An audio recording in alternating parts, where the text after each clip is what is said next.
Kata Nabi, ya, ini kalimat yang sangat viral ini. Kalimat sangat viral. Beliau itu tidak khawatir dengan orang Islam yang kaya, karena kaya itu biasa saja. Yang khawatir itu yang tak mampu memanage kekayaannya. Tidak ada yang menerima Al-Quran dalam suasana apapun kecuali berubah jadi istimewa. Nah, Al-Quran ini bukan sekedar wahyu yang mengkonfirmasi keimanan kita, tapi di saat yang bersamaan menjadi kurikulum kehidupan kita sampai kita menghadap Allah Subhanahu wa taala. Itu ada di Quran surah kedua Al-Baqarah di ayat ke-185. Saking istimewa dan tingginya dipilihkan di malam terbaik, di hari terbaik, di bulan terbaik, oleh malaikat terbaik kepada rasul terbaik. Malamnya saking pentingnya, suasana di malam itu dinaikkan semua jenis kebaikan sehingga amal soleh pun naik lebih dari 1000 bulan pahalanya. Itu nanti ada di Quran surah ke-97. Inna anzalnahu fi lailatul qadr. Tuh, kenapa pakai lailah tidak pakai lail? Kalau lail itu hanya menunjuk waktu, di waktu malam. Anda mau tahajud, ambil sebagian waktu malam. Quran surah 17 ayat 79. Wa minal laili fatahajjad bi. Dari sebagian malam, waktu yang cukup panjang itu, ambil sebagian untuk menunaikan tahajud. Karena itu begitu detil diksi Al-Quran itu, ayatnya ketika menampilkan inna anzalnahu fi lailatul qadr. Berarti ada yang istimewa di malam itu. Ya, saking istimewanya, malamnya berubah suasananya, berubah nilai pahalanya. Wa ma adraka ma lailatul qadr. Lailatul qadri khairum min alfi syahr. Bukan 1000 bulan ya, lebih dari 1000 bulan. Nanti bergantung kadar keikhlasan. Kalau yang berhitung 1000 bulan ya dikasihnya 1000 bulan. Ya, kalau tidak pernah berhitung, Allah berikan pahala tanpa hitungan. Harinya ketika turun itu Jumu'ah, menjadi sayyidul ayyam. Bulannya Ramadan, syahrul Ramadan alladzi unzila fihil Quran. Malaikatnya ketika menerima Al-Quran langsung berubah jadi sayyidul malaikah. Ya, Jibril, Ruhul Amin. Nabi ketika menerima itu menjadi sayyidul anbiya'i wal mursalin. Tidak ada yang menerima Al-Quran dalam suasana apapun kecuali berubah jadi istimewa. Rasulnya jadi istimewa, malamnya istimewa. Tadi Al-Qadar, malamnya diberkahi. Nanti surahnya Ad-Dukhan, surah ke-44 itu ya. Ya, inna anzalnahu fi lailatin mubarakah. Anda bayangkan.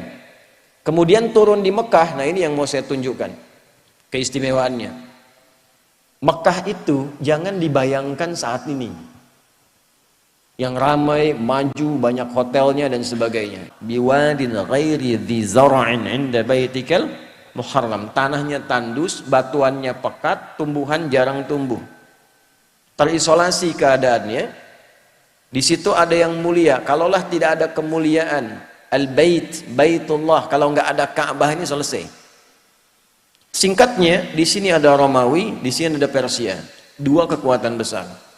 Pertanyaan saya, kenapa Qur'annya turunnya di tempat titik yang tadi disebutkan, yang tandus, yang peradaban belum muncul, yang penduduknya sebagian besar pada masa itu banyak yang berbuat kriminal, pemabuk banyak. Ini sering saya informasikan, pemabuk zaman itu yang pemula itu 5 kali sehari, Ustaz. Yang pemula loh, bayangkan yang profesional itu. Kalau ada pencuri, pembegal, itu nggak nanggung, sekampung begal semua. Gifar itu kan kampung begal. Gifar itu kampung begal. Tokohnya Jundub bin Junadah. Jundub bin Junadah itu pemimpin para begal di kampung begal. Ya, nanti kelak masuk Islam, memperkenalkan diri, saya dari kampung begal dulunya. Maka ditambah al di depannya, ujungnya i, Al-Ghifari. Ya, jadi kalau ada yang namanya Al-Ghifari, kampung begal gitu loh. Ya, tapi nanti ada nilainya, belum selesai, baru setengah, jangan pulang dulu. Belum selesai. Kalau ada zina, zinanya hatam, semua jenis zina dikerjakan. Anda bayangkan tuh. Ya, membunuh itu sudah biasa. Tokoh-tokohnya dikenang sepanjang zaman itu. Kenang sepanjang zaman. Itu landscape-nya itu begitu. Ya, keadaan masyarakatnya demikian. Nah, Quran itu kenapa nggak turun di Romawi? Kenapa tidak turun di Persia? Kok turunnya di tempat itu yang terlihatnya tidak ideal? Maka Allah ingin menunjukkan keistimewaan Al-Quran dan keagungannya, yang bisa merubah tempat yang paling nadir dengan maksiat menjadi khairu ummah. Orangnya berubah jadi orang terbaik di zamannya, tempatnya berubah jadi paling makmur yang melintasi zaman. Dan untuk menutup klaim di kemudian hari, pantas Islam pernah maju turunnya di Romawi. Untuk menghilangkan klaim di kesempatan yang lain, pantas Islam itu hebat turunnya di Persia. Tapi ketika diturunkan di tempat yang paling rendah, belum ada peradaban, belum ada kemajuan, maka Allah ingin membungkam siapapun yang menyangkal keistimewaan Al-Quran. Dibuktikan di setiap zaman Quran diturunkan di titik yang paling rendah di muka bumi, masyarakatnya paling kontroversial, maksiatnya paling banyak, bisa dirubah oleh Quran dengan satu kilatan yang luar biasa menjadi manusia terbaik yang dikenang sepanjang zaman. Dan itu dulu orang berubah itu dengan ayat-ayat pendek, Pak, Bu. Ibu kenal Bilal bin Rabah? Ayo, kenal di mana tuh? Atau ya, Bilal itu kan hafalnya baru Al-Ikhlas coba. Tapi kekuatan Al-Ikhlas itu bisa menajamkan hatinya, pikirannya, dan memberi kekuatan pada fisiknya. Diseret oleh tuannya ke tanah lapang yang luas dalam suasana panas yang tidak biasa. Saya ilustrasikan ya, panas di kita ini masih ada uapnya. Jadi kalau panas kita keluar keringat. Di Timur Tengah itu uapnya tipis, kalau betul-betul panas bisa hilang uap. Kalau hilang uap bukan keringat, itu langsung berubah jadi hitam. Karena uapnya tipis. Jadi kalau Anda simpan kerupuk, kalau di sini mengkerut, di sana terbakar. Dipanaskan batu, disimpan di dadanya, dalam suasana panas dicambuk, dikatakan irtad. Jawabannya apa? Ahad. Irtad, ahad. Irtad, ahad. Ya, kamu murtad, ahad. Enggak, Tuhan saya esa, qul huwallahu ahad. Itu kalimat satu kata di surat Al-Ikhlas menajamkan hatinya, menguatkan pikirannya, memberikan semangat luar biasa pada fisiknya. Dan datang anugerah Allah. Umar itu cuma 2 huruf berubahnya. Siapa Umar sebelum masuk Islam tuh? Anda paham semua, baca sirahnya, baca sejarahnya. Jangan dilihat Umar sekedar setelah masuk Islamnya, lihat perubahannya. Bagaimana Al-Quran merubah pribadi seseorang menjadi istimewa. Itu kedahsyatan Al-Quran. Umar kan dulu luar biasa sebelum masuk Islam, bahkan berkeinginan membunuh Nabi kan. Di perjalanan yang sangat luar biasa, sebelumnya Nabi doakan diantara 2 Umar kan, memohon pada Allah kebaikan. Di perjalanan hanya mendapatkan informasi saudarinya masuk Islam. Saat sampai ke tempatnya hanya terdengar 2 kalimat dulu tuh, Toha. Anda bayangkan, Toha itu menajamkan sanubarinya, merasakan frekuensi getaran yang tinggi, itu memperlemah semangat buruknya, tiba-tiba tergetar dan berubah jadi baik.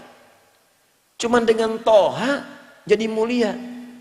Anda sudah Al-Kahfi, sudah Yasin, sudah Baqarahan tuh, belum bisa berubah juga. Nah ini faktornya apa?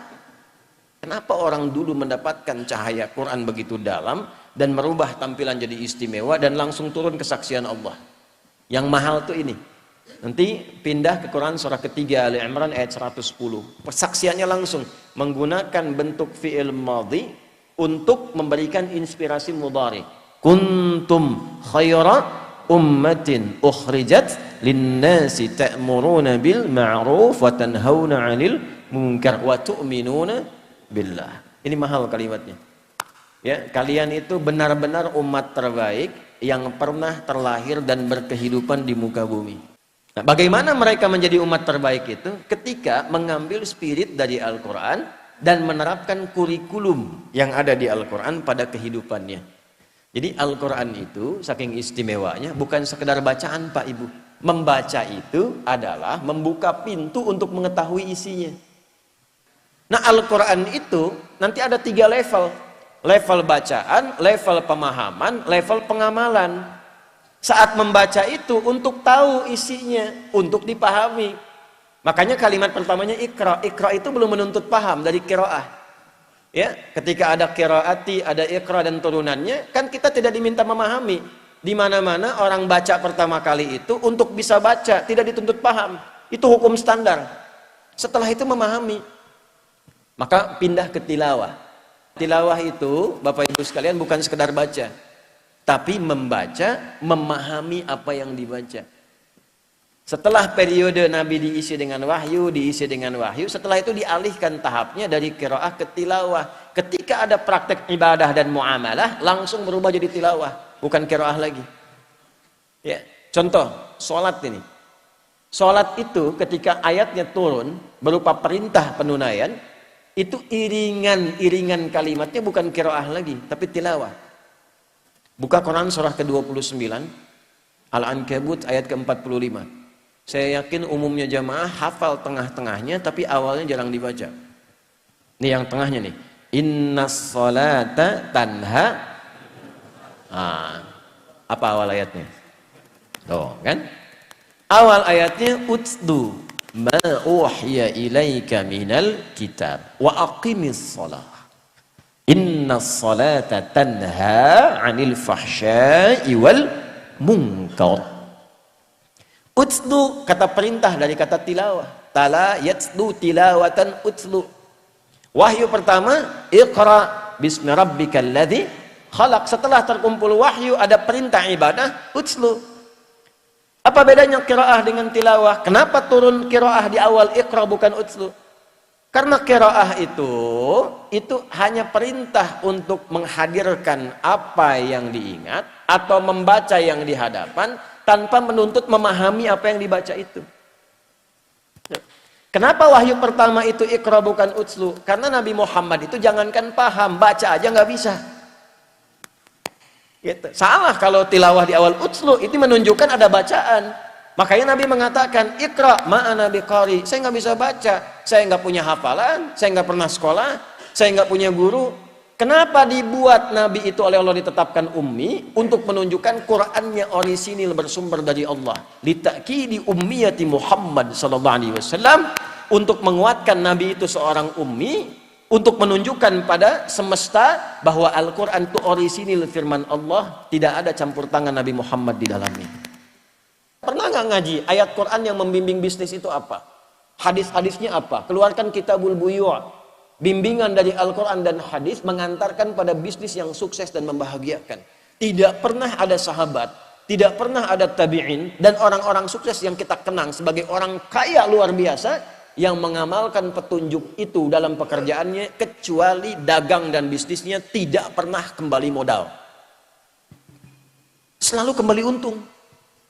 Tidak pernah kembali modal, selalu untung. Ya, saya mengatakan ini karena saya meriset, Pak. Saya riset, Abdurrahman bin Auf itu pernah saya riset.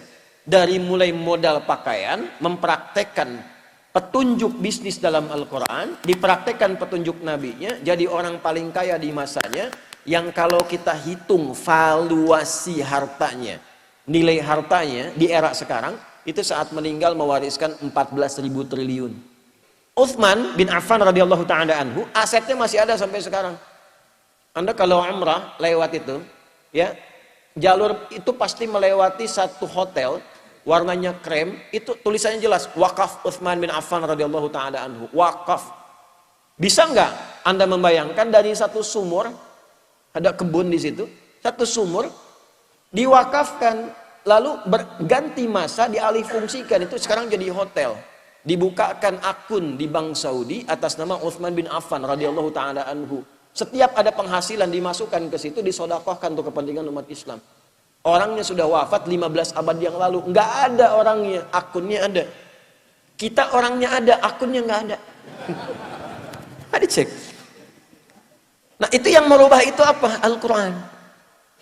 Sehingga sahabat itu, mereka punya passion, punya bakat, dialirkan dan jadi pilihan. Kan 4 ya, Anda tinggal lihat di 4 ini.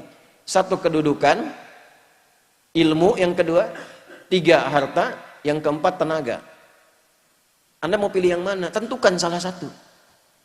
Tentukan salah satu dari 4 ini. Ya, di kedudukan silakan. Ya, dari yang paling tinggi misalnya dari presiden, jadi gubernur, jadi wali kota sampai ke bawahnya terus gitu. Nanti lihat belajar pedomannya bagaimana jadi pemimpin yang baik, turunkan. Maka di situ kita punya tokohnya, ada Abu Bakar, ada Umar dan turunan-turunannya, sejahtera.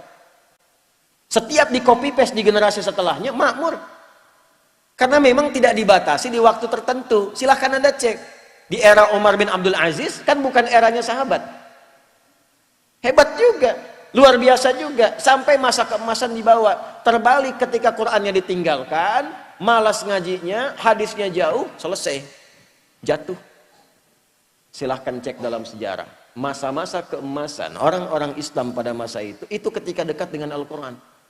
Ulamanya masih didengar, dijaga, diamalkan, ilmuwan makin banyak, sampai ke Andalusia, sampai di Iberia, sampai Mensibua, sampai disebutkannya peradaban Islam di Spanyol, peradaban Islam di Portugal, peradaban Islam di A, B, C, dan sebagainya.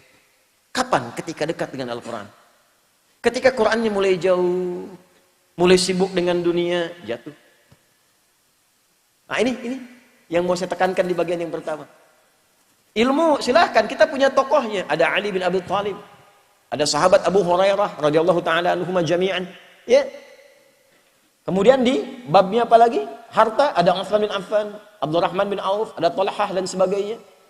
Bab tenaga siapa? Ada Bilal bin Rabah. Apa Bilal pernah dikenal sebagai crazy rich di zaman Nabi? Tidak. Bagawan pengetahuan? Tidak. Punya kedudukan? Tidak. Apa pekerjaannya? Adzan. Tapi pernah nggak Anda mendengar begini? Bilal cemburu pada hartanya Utsman. Pernah? Tidak. Bilal cemburu pada ilmunya Ali. Pernah? Tidak. Kenapa? Karena mereka sudah memutuskan pilihan. Saya memilih yang ini sebagai bekal pulang kepada Allah. Jadi nggak ada cemburu pada yang lain karena punya jalan hidup. Saya memilih adzan. Kenapa? Karena saat adzan Allahu Akbar, Allahu Akbar. Begitu selesai Nabi komen, aku mendengar suara tapak kaki Bilal itu di taman surga. Dan dari teriakannya itu dipanjangkan lehernya, kata kiasan. Maksudnya diberikan keutamaan dari suara adzannya. Bilal begitu dengar, adzan aja saya udah ke surga. Ngapain saya capek kayak Utsman tuh kan? Makanya beliau pilih itu. Jadi kebanggaan. Anda bayangkan, setelah Nabi meninggal, itu dikejar-kejar, dicari Pak Bilal ada di mana. Sembunyi mempertahankan passionnya. Sembunyi, ditawari ketua Mahkamah Agung. Tuh. Anda bayangkan, itu kan penawarannya tinggi, itu hakim agung tertinggi, ditawarin, ngumpet di pedalaman. Akhirnya karena nggak bisa, bagaimana dirayunya? Adzan aja deh. Baru mau datang. Jadi tapi begitu sampai asyhadu anna Muhammadar Rasulullah, pingsan. Karena membayangkan kenangan bersama Nabi, membayangkan keutamaan. Akhirnya balik lagi. Jadi kebanggaan. Rizki kan sudah teratur. Asal Anda bergerak, Allah kirimkan. Profesi itu kan cuma perbedaan dalam mencarinya saja. Walladzi qaddara fahada. Telah ditetapkan, diberi petunjuk, tinggal ikhtiar, rezeki dapat. Jadi biasa-biasa saja. Orang dulu tuh biasa-biasa saja, menganggap Abdurrahman bin Auf biasa-biasa saja. Kata Nabi, ya, ini kalimat yang sangat viral ini. Kalimat sangat viral. Beliau itu tidak khawatir dengan orang Islam yang kaya, karena kaya itu biasa saja. Yang khawatir itu yang tak mampu memanage kekayaannya. Jadi biasa-biasa saja, tidak usah berlebihan. Sama saja dengan yang ngambil tenaga, dengan yang ngambil ilmu, dengan yang ngambil kedudukan. Yang membedakan cara memanage, cara mengolahnya. Kalau kita punya fikihnya jadi kebanggaan. Oh, Bapak cuma adzan? Iya.